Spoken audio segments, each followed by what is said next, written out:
Seigneur, on va se tenir devant ta parole. On veut qu'elle puisse atteindre notre cœur. On veut pouvoir que cette interprétation, que le son qui va être donné soit vraiment uni par l'esprit qui a animé l'auteur de ce livre de Néhémie. On veut vraiment que ce livre fasse écho dans notre cœur, qu'il puisse trouver vraiment des situations dans lesquelles il vient nous rejoindre dans notre réalité. Nous croyons, Seigneur, que cette parole est esprit et que par ton esprit, tu ouvres notre esprit pour qu'elle puisse porter du fruit et germer en nous. Amen. Amen.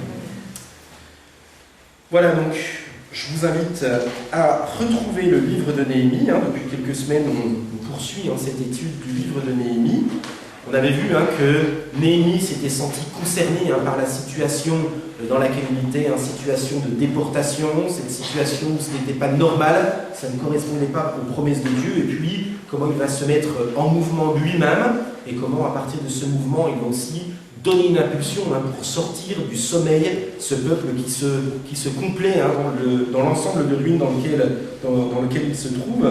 Et puis, on a vu la semaine dernière aussi que cette construction dans laquelle il se lance, c'est une construction dans laquelle il va trouver une opposition. Donc on avait vu la semaine dernière une opposition qui était extérieure, des ennemis qui se tiennent autour, qui cherchent à ébranler la foi de ce peuple de Dieu qui est en train de construire, de reconstruire son identité.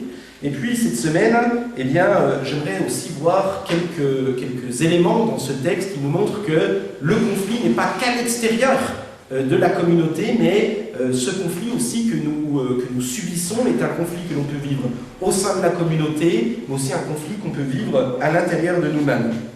Je vais prendre dans un premier temps quelques textes dans le livre de Néhémie au chapitre 4. Néhémie chapitre 4, et je vais lire déjà le verset 4.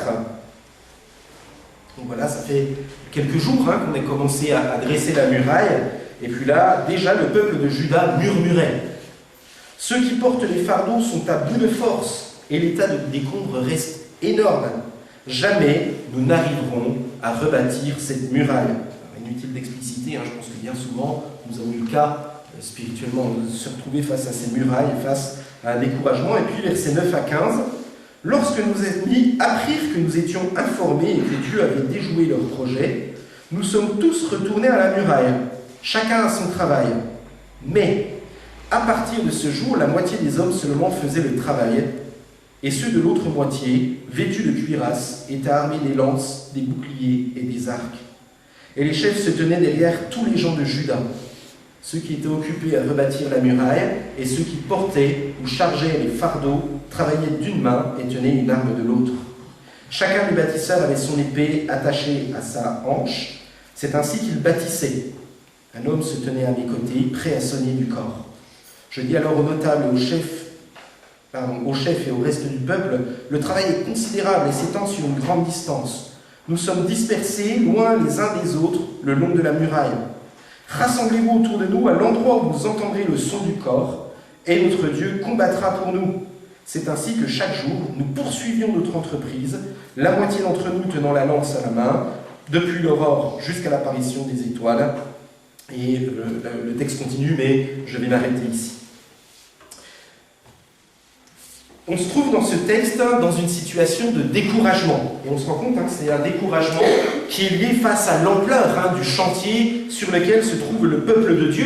Et cette situation, nous avons l'occasion, au cours de nos étapes, dans le cheminement de notre foi, effectivement de nous retrouver devant ces murailles et à un moment de se dire mais c'est pas possible, mais l'œuvre que Dieu me demande, le travail qu'il reste à faire devant moi, le travail qu'il reste à faire pour que je puisse être semblable à ce que le Seigneur attend de moi est un travail qui est tellement immense. Et il suffit uniquement de regarder certaines fois le comportement que nous pouvons avoir pour tomber dans un découragement qui, en tout cas à première vue, pourrait sembler tout à fait légitime.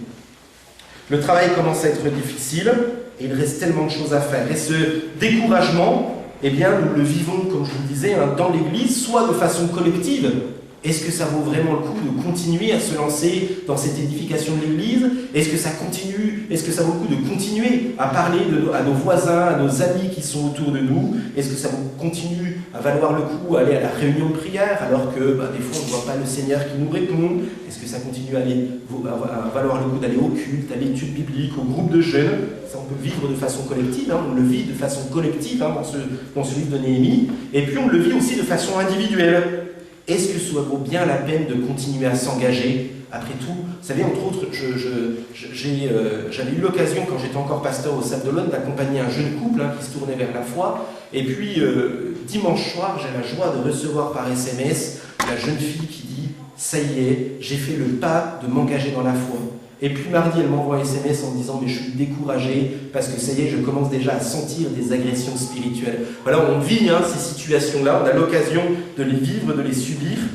Et la réponse que l'on doit donner à ce découragement doit être une réponse qui est spirituelle. Ces attaques et ces agressions sont des attaques spirituelles. Il n'y a pas que du psychologique, il y a très certainement une part de psychologique dans ces attaques, mais il y a aussi l'ennemi de notre foi qui nous laisse entendre que le combat que nous menons, que ces murailles, que cette vie que nous essayons de redresser, eh bien, il n'en vaut pas la peine. Et le conflit donc, va être double. À la fois, il y a ce désespérance intérieure, et puis il y a l'ennemi qui entend ce qui se passe à l'intérieur des frontières. Je n'ai pas lu là dans le texte, mais l'ennemi est en train d'apprendre ce qui est en train de se passer. Il se dit, et si ce n'était pas le bon moment pour pouvoir lancer une offensive contre ces personnes qui commencent à désespérer. Et le diable, il faut bien se rendre compte qu'il est autour de l'Église, qu'il rôde autour de l'Église. Et lorsque nous avons ces situations de découragement, croyez-moi, il va chercher à mettre le paquet face à tout cela. Et heureusement, nous avons un homme qui tient le cap, un homme qui tient la route face à tout cela, c'est Néhémie, qui va remettre les choses. Donc nous, on n'est pas encouragé par Néhémie, on n'est pas encouragé par le pasteur. Le pasteur est un petit encourageur, au même titre que nous le sommes chacune et chacun. Donc ce n'est pas le pasteur qui porte l'Église, c'est nous ensemble qui portons l'Église, mais parce que nous trouvons notre force en Christ. Et donc ce texte nous encourage à écouter, mais qu'est-ce que dit le Seigneur par rapport à notre situation? Verset 8, Néhémie va remettre les choses au clair. Il va prendre la parole en disant « N'ayez pas peur d'eux, arrêtez d'être dans la crainte. Vous êtes découragés parce que vous avez peur, parce que vous regardez l'ennemi qui est en face de vous, mais vous ne regardez pas les promesses de Dieu. » Et si vous vous souvenez, la semaine dernière, je vous ai donné ce texte que nous dit Jésus « Ne crains point, crois seulement. » Et je ne sais pas si vous vous souvenez, je vous ai parlé un peu d'une balance. C'est que si vous nourrissez vos craintes, eh bien vous ferez diminuer votre foi, et puis si à un moment, eh bien vous regardez aux promesses du Seigneur, ne crains point, crois seulement. Et à partir de ce moment-là, il y a le phénomène de balancier. Si c'est la foi qui vient là, eh bien tes craintes, elles vont être diminuées, elles vont être éteintes jusqu'au moment où elles vont pouvoir être étouffées. En quoi mets-tu ton espérance? Est-ce que tu mets ton espérance face au tas de pierres qui restent face à toi, ou est-ce que tu mets ton espérance dans les promesses? Le Seigneur nous a dit que nous formerions un peuple qui est victorieux, un peuple qui serait la tête et qui ne serait pas la queue. Et si notre espérance se trouve dans ces promesses, on n'a pas du tout le même regard sur les situations. Oui, objectivement, il reste du travail, mais nous avons une promesse. Le Seigneur, il a dit qu'il nous rendrait parfaits, donc, ce qui veut dire mature, pour le jour où il viendrait nous chercher. Mais en fait, c'est une promesse extraordinaire. Quand on se regarde, on a du mal à imaginer qu'un jour nous pourrons être semblables à la stature de Christ. Mais c'est une promesse qu'il nous a faite. Il nous accompagnera dans ce chemin et dans ce travail de sanctification et d'attachement à notre Seigneur. Je vous disais, impossible n'existe pas dans le dictionnaire de la foi. N'ayons pas peur, ce n'est pas impossible de redresser, de mettre en place des attitudes spirituelles dans notre vie pour pouvoir nous trouver protégés. La deuxième chose qu'il fait, c'est que face au découragement et aux différentes choses à faire, eh bien, il va redéfinir une position et une place à chacun dans ce vaste travail. C'est-à-dire que dans un premier temps, il faut remettre dans le contexte, ça fait 140 ans que les murailles sont détruites. Néhémie voit que les murailles sont détruites, il se dit on va se mettre au travail. Et puis il se rend compte qu'il y a le découragement qui arrive, il y a les ennemis qui arrivent, et puis il se dit mais on a fonctionné pendant un temps d'une certaine façon, et si en fait on essayait de découvrir des dons différents au sein du peuple. Ces dons ne sont pas des dons qui sont innés. Il faut bien se rendre compte, le peuple d'Israël, le peuple de Juda en l'occurrence, est un peuple qui est parti en déportation, ce sont des esclaves ou descendants d'esclaves, donc il faut vraiment se rendre compte de la situation dans laquelle ils sont, mais il va leur dire, mais en fait, on a besoin d'exercer un don nouveau dans notre communauté, et ce don, ça va être apprendre à combattre. On ne va pas simplement se satisfaire à rester dans la défensive derrière des murailles, mais on va apprendre à certaines personnes à se revêtir d'une muraille, d'une épée, d'un bouclier, et puis à rentrer dans un don et dans un talent qui est un phénomène, dans un don qui est nouveau. Et je pense que c'est là aussi notre responsabilité en tant que chrétiens. C'est que peut-être que nous avons fonctionné pendant 1 an, 5 ans, 10 ans, 15 ans, 40 ans, peut-être avec un fonctionnement, mais à un moment accepter que devant des réalités nouvelles, il nous est nécessaire d'apprendre à développer des dons qui sont des dons nouveaux, des dons que nous n'étions pas habitués à développer. Par exemple, moi c'est quelque chose que je trouve beau en ce moment, on vit une nouvelle vigueur dans la communauté de notre église, on a vu pas mal de monde revenir ou venir dans notre église depuis quelques temps, et on arrive dans une étape charnière de la vie de notre église, on passe, dernièrement on a eu un culte où on était pas loin de 80 personnes, et on passe dans une étape nouvelle, et ce qui veut dire qu'on ne peut pas fonctionner de la même façon que quand on était 25, 35, 40 au culte. Et donc ça veut dire qu'à un moment, nous avons cette responsabilité de nous engager spirituellement, physiquement au sein de cette église. Et on le voit dans le texte, on se rend compte qu'à un moment, il y a une complémentarité des dons. Ces personnes qui sont à la fois avec une truelle en train de soulever des pierres et en même temps une épée qui est mise sur le côté. Une troisième dimension que Néhémie va développer, c'est celle de lutter ensemble. Et en fait, il va rappeler qu'il doit y avoir une unité face au combat devant lequel nous nous trouvons. Il va dire, le travail est considérable et s'étend sur une grande distance tout au long de la muraille, mais lorsque vous entendrez le son du corps, rassemblez-vous. Qu'est-ce que ça veut dire? Ça veut dire qu'il y a certaines personnes qui ont des besoins spécifiques à des moments donnés. Vous savez, on se retrouve face à toute une muraille et puis l'ennemi va cibler à un moment des situations particulières, des personnes particulières qu'il va chercher à faire chuter, ou bien des personnes particulières qui à un moment arrivent, soit vont se joindre à notre communauté. On a des fois des personnes qui viennent se joindre à notre communauté. Notre responsabilité, c'est des grands frères, des grandes sœurs qui vont s'unir derrière ces personnes en disant tu viens, on va t'aider, on va t'accompagner, on va t'assister dans cette démarche nouvelle, mais aussi lorsque l'on apprend que des personnes vivent un combat, une situation difficile spirituellement, notre responsabilité c'est de nous mettre tous d'un commun accord derrière cette personne pour le soutenir spirituellement dans la prière. C'est pour ça que je vous invite à être présent le jeudi soir. Vous savez, le jeudi soir, c'est là qu'on communique plus spécifiquement des sujets de prière, des personnes qui peuvent être dans des situations qui sont plus compliquées. Et je vous encourage à ce que nous puissions mener ce front commun. C'est un front qui est un front spirituel. Et puis, cette question des conflits qui se passent à l'intérieur des murailles ne se passe pas seulement avec un ennemi qui rôde autour, mais il y a un deuxième chantier qui va devoir être mis en place, et un chantier qui est tout à fait légitime, et un chantier qu'on trouve tout au long de l'histoire du peuple de Dieu. Dans l'Ancien Testament, on l'a encore dans le Nouveau Testament, on le verra, je crois, dans Actes chapitre 7, si je ne me trompe pas, et puis on l'a dans le livre de Néhémie, on l'a encore aujourd'hui dans notre Église. C'est le livre de Néhémie, donc chapitre 5, je ne vais pas le faire comme tout à l'heure, je vais picorer quelques versets dans le chapitre 5. Néhémie chapitre 5, verset 4. Parmi le peuple, d'autres encore se plaignaient. Nous avons emprunté de l'argent en hypothéquant nos champs et nos vignes pour payer l'impôt royal. Et pourtant, nous sommes bien de la même race que nos compatriotes. Nos enfants ne sont pas différents des leurs. Et voici que nous en sommes réduits à vendre nos fils et nos filles comme esclaves. Certaines de nos filles ont déjà été réduites à l'esclavage et nous sommes impuissants à les défendre, car déjà nos champs et nos vignes appartiennent à d'autres. Lorsque j'entendis leurs plaintes et toutes ces réclamations, je fus saisi d'une violente colère et je pris la décision d'adresser de vifs reproches aux notables et aux chefs du peuple. Et puis le verset 11. Rendez-leur au jour du même leurs champs, leurs vignes, leurs oliviers et leurs maisons, et remettez-leur la part de l'argent, du blé, du vin et de l'huile que vous avez exigé d'eux comme intérêt. Et puis au verset 14, depuis le jour où j'avais été nommé gouverneur de la province de Juda, c'est-à-dire depuis la 20e année jusqu'à la 32e année du règne d'Artaxerxès, soit pendant 12 ans, ni moi, ni mes proches, nous n'avons vécu des revenus dus au gouverneur. Alors, qu'est-ce qui se passe? C'est que, en même temps que les murailles s'élèvent, eh bien, on se rend compte que rapidement, il y a des choses qui sont peu édifiantes derrière les murailles. En fait, il y a une situation où c'est que vous avez énormément de personnes qui rentrent de déportation, qui vont essayer de retrouver une situation dans cette Jérusalem, dans ce pays qui est en train d'être construit.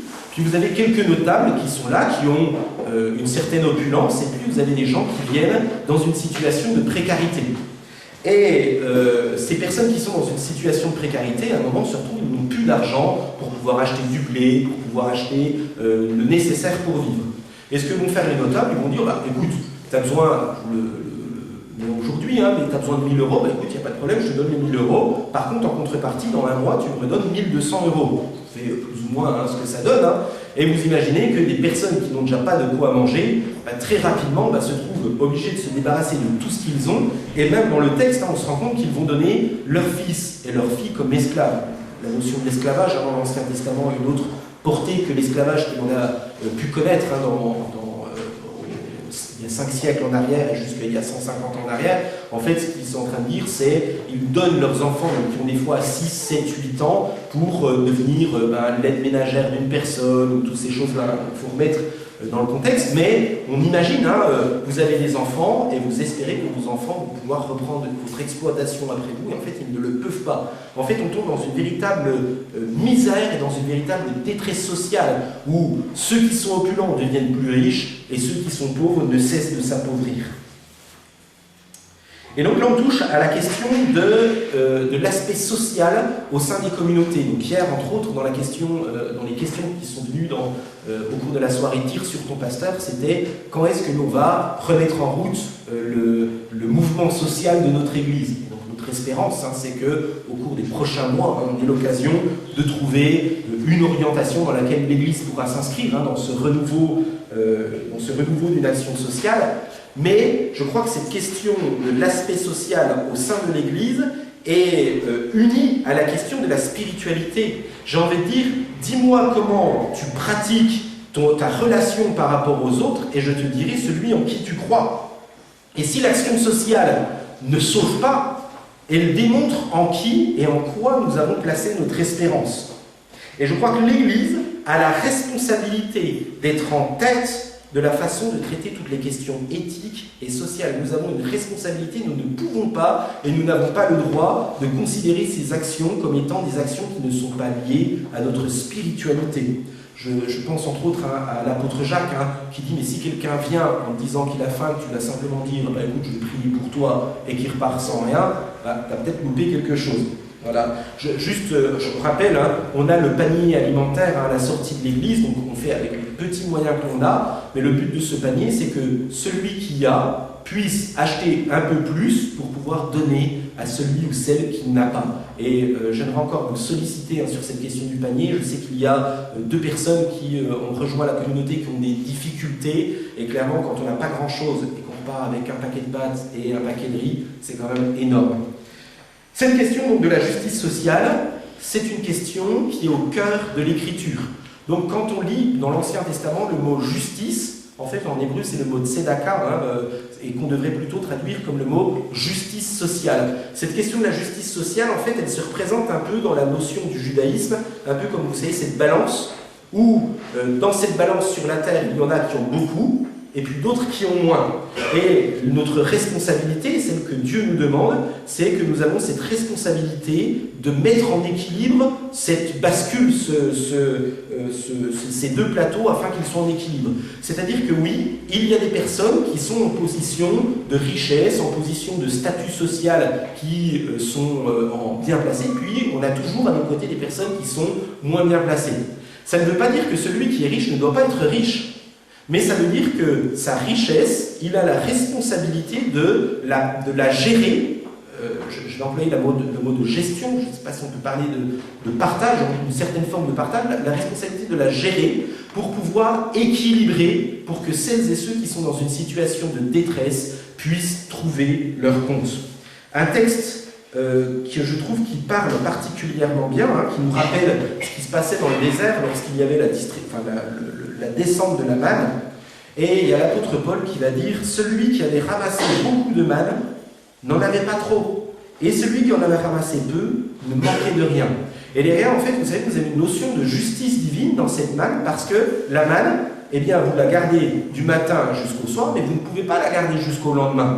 Et j'ai envie de dire, nos richesses, c'est exactement de la même façon. En fait, on peut mourir avec des millions sur notre compte, on ne les emportera pas au paradis. Et en fait, qu'est-ce que me dit ce texte? Ça veut dire que nous avons la responsabilité, eh bien, quand on a amassé quelque chose, étant donné qu'on ne peut pas le garder, eh bien, notre responsabilité, c'est de le donner à celles et ceux qui ont moins. Alors, ce souci de justice sociale, je crois, n'est pas un slogan, mais il nous appelle à concevoir nos biens, non pas comme étant propriétaires de nos biens, mais comme étant gestionnaires de qualité et de biens que Dieu nous a donnés.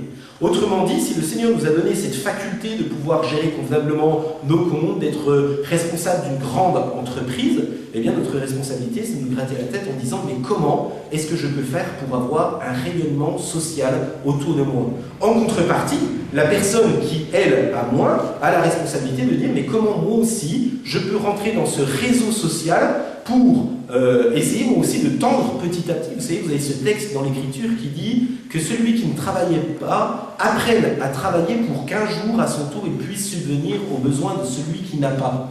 En fait, il y a vraiment cette notion d'équilibre qui est présente dans la Bible. Et donc, juste en tant que pasteur et, entre guillemets, aumônier de chefs d'entreprise, hein, donc pour ceux qui ne connaissent pas les EDC, les entrepreneurs et dirigeants chrétiens, ce sont des patrons d'entreprises qui ont une orientation chrétienne et qui disent « mais qu'est-ce que le Seigneur veut faire dans ma vie et comment je peux apprendre à gérer mon entreprise de façon chrétienne ?» Donc il y a des patrons, il y a des responsables d'entreprise qui se posent ces questions-là. Et je trouve que c'est juste quelque chose de beau et de tout à fait chrétien.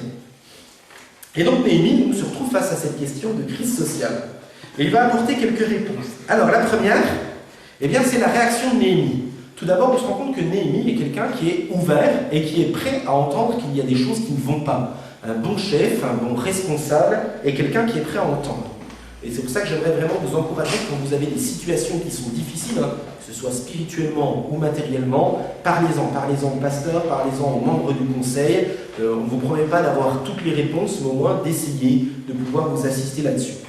Et j'aime particulièrement la situation de Néhémie. Au verset 6, c'est marqué qu'il va rentrer dans une grande colère. En fait, ce qu'il entend, c'est qu'on s'est battu pour que des personnes, et le texte nous dit hein, qu'on s'est battu pour pouvoir racheter des personnes qui étaient esclaves à l'étranger, et aujourd'hui ils viennent ici et vous les rendez de nouveau sous un joug d'esclavage. Autrement dit, je vous le traduis, on se bat pour que des personnes viennent dans l'église, on leur parle de la libération que Jésus peut apporter, et puis vous allez les faire venir dans l'église, et puis vous allez dire à un frère, écoute, je te donne 10 €, par contre la semaine prochaine tu me redonnes 15 €. Voilà, en gros je vous donne hein, le truc, hein, ça peut faire sourire, mais en fait c'est juste un truc en fait, qui est en train de se passer hein, au sein du peuple de Dieu, une question de spoliation, on essaie de mettre un joug sur des personnes. Et je crois que nous avons cette responsabilité, hein, comme Néhémie. Néhémie dit, mais pétard, ce n'est pas normal. Et il se met vraiment dans une colère en disant, mais ce n'est pas juste, vous n'agissez pas de façon juste. Nous n'avons pas à spolier celles et ceux que le Seigneur a mis à nos côtés. Et je crois que la question de la protection spirituelle passe aussi par la bienveillance que nous avons envers les frères et sœurs qui sont à nos côtés. On ne peut pas dire à quelqu'un que l'on va prier pour lui si nous ne sommes pas capables de pouvoir entendre les situations dans lesquelles il se trouve. Je suis très fier de toutes les démarches chrétiennes hein, qui font participer les chrétiens pour que des personnes puissent apprendre à lire ou quoi que ce soit. Je pense que c'est notre responsabilité. La deuxième, j'ai noté « chasser Mammon loin de nous ». Et la Bible nous révèle que la source du problème hein, dans cette question de cette crise qui est en train de se vivre, c'est que les gens pensent que leurs biens leur appartiennent. Et en fait, à la place de se mettre à servir Dieu, eh bien, ils se mettent à servir leur propre intérêt avec leur propre matériel. C'est-à-dire qu'en fait, à la place de se considérer gestionnaire des biens de Dieu, ils se mettent à se prosterner devant quelques billets. Je vous traduis, hein, mais en fait, vendre un frère comme esclave, en fait, on est en train de dire que nous sommes en train de préférer un billet plutôt que la relation fraternelle que nous avons. À l'inverse, hein, parce que souvent on considère que Mammon, c'est le problème des riches. Mammon, c'est aussi le problème des pauvres. Si vous êtes pauvre et que vous passez des nuits blanches en disant comment je peux gagner plus d'argent, à un moment, c'est peut-être qu'il y a un problème quelque part. Votre souci ne doit pas se positionner par rapport à cela. Après, par contre, faites remonter vos soucis, hein, mais par contre, il ne faut pas que ce soit un souci, mais il faut que votre souci soit la confiance que vous allez pouvoir placer en Dieu. Et ce que va faire Néhémie, en fait, il va rappeler aux responsables en disant, mais en fait, ça ne sert à rien d'accumuler énormément de richesses. La question, c'est est-ce que vous avez placé votre confiance en Dieu? Et Néhémie, tout au long du livre que nous sommes en train d'étudier, va sans cesse rappeler cette chose. L'important, c'est quelle est la place de Dieu par rapport à la situation dans laquelle vous vous trouvez. Et donc, il va leur faire prêter serment en disant, mais maintenant, vous déliez ce joug d'esclavage que vous avez placé, vous allez restituer les intérêts que vous avez demandés, et puis vous allez vous libérer de ce lien que vous avez, de ce lien de vouloir tout le temps posséder. Il appelle vraiment une libération face à tout cela. Quelques pistes que j'aimerais proposer, c'est que peut-être que vous avez chez vous plusieurs choses que vous n'utilisez pas, des vêtements, des meubles ou quoi que ce soit. Il y a des personnes qui sont en situation de besoin dans notre Église et notre responsabilité, c'est de réfléchir à comment nous pouvons les aider. Une autre piste à laquelle j'aimerais vraiment vous encourager, c'est que plusieurs parmi nous ont des voitures, d'autres n'en ont pas. J'aimerais vraiment vous encourager, quand vous saluez une personne qui a franchi la porte de l'église, de lui dire « Mais comment tu es venu ce matin? Est-ce que je peux te raccompagner? Est-ce que je peux aller te chercher dimanche prochain ?» J'ai été touché cette semaine d'entendre une personne, ça fait plus de 40 ans qu'elle est dans l'église, et qui dit « Mais quand j'étais jeune et que j'étais étudiant, eh bien, j'habitais dans un logement à Amiens Sud, et il y avait quelqu'un qui habitait à Amiens Sud, qui venait jusque devant chez moi pour nous chercher avec d'autres étudiants, il nous déposait à l'église, et puis quand on repartait, il nous ramenait. Et ça a vraiment créé quelque chose en lui, où 40 ans après, il se souvient encore de cette communion fraternelle. Et donc j'aimerais vraiment que, de façon gratuite, de façon pleine de générosité, comme envers des frères que l'on aime, que l'on ait vraiment ces attitudes de cœur, pour que nous puissions vraiment encourager les uns les autres. Enfin, Néhémie, et je termine là-dessus, montre un cœur intègre. On a vu Néhémie chapitre 5, versets 15 et 16, où il dit « Mais en fait, moi, je n'ai pas cherché à acquérir quoi que ce soit dans cette histoire. Je me suis placé uniquement comme serviteur pour le bien de la communauté. » Et que ce soit vraiment notre désir profond dans toutes les activités que nous faisons pour notre Église, que ce soit vraiment cette attitude de cœur. Agir non pas pour posséder, non pas en revendiquant un statut. Et puis même, il va dire, non seulement il ne demande pas son salaire de gouverneur, il ne veut pas spolier le peuple, mais il va dire, mais même moi-même, quand j'ai vu que les personnes étaient fatiguées, je suis allé à la muraille et je suis allé bâtir avec ceux qui bâtissaient. Voilà, que ce soit vraiment cette exemplarité qui nous anime. Alors j'aimerais terminer en disant que si nous voulons construire cette Église, construire notre vie de façon sérieuse, de façon spirituelle, si nous voulons qu'elle soit vraiment établie, que ce soit vraiment cette attitude de cœur qui nous habite, que ce soit toujours ce souci de pouvoir établir une justice sociale, de toujours que ce soit le souci d'établir, de développer des dons nouveaux pour le bien de la communauté, que ce soit vraiment cela qui nous anime en tout temps. J'aimerais terminer par la prière.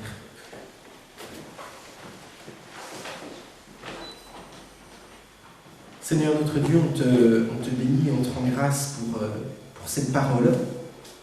Et cette parole qui montre la complétude de la façon dont une identité chrétienne se construit, avec des luttes extérieures avec lesquelles nous devons lutter par la prière, par un engagement auprès de la parole, et puis ces luttes qui peuvent être des luttes concrètes, réelles, des luttes face à tous les problèmes sociaux, face à toutes les difficultés que nous pouvons rencontrer. Merci parce que ta parole est vraiment contextuelle, elle nous montre combien cette réalité que nous vivons aujourd'hui a toujours été présente, mais que tu nous apportes une solution. Cette solution, c'est de nous aimer les uns les autres. Seigneur, que ce soit vraiment notre désir profond.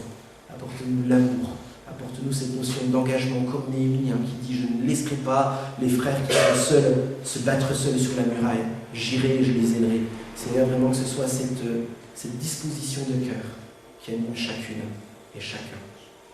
Nous nous plaçons devant toi, que tu puisses nous atteindre et nous montrer comment nous aussi nous pouvons édifier cette Église, nous édifier les uns les autres. Amen.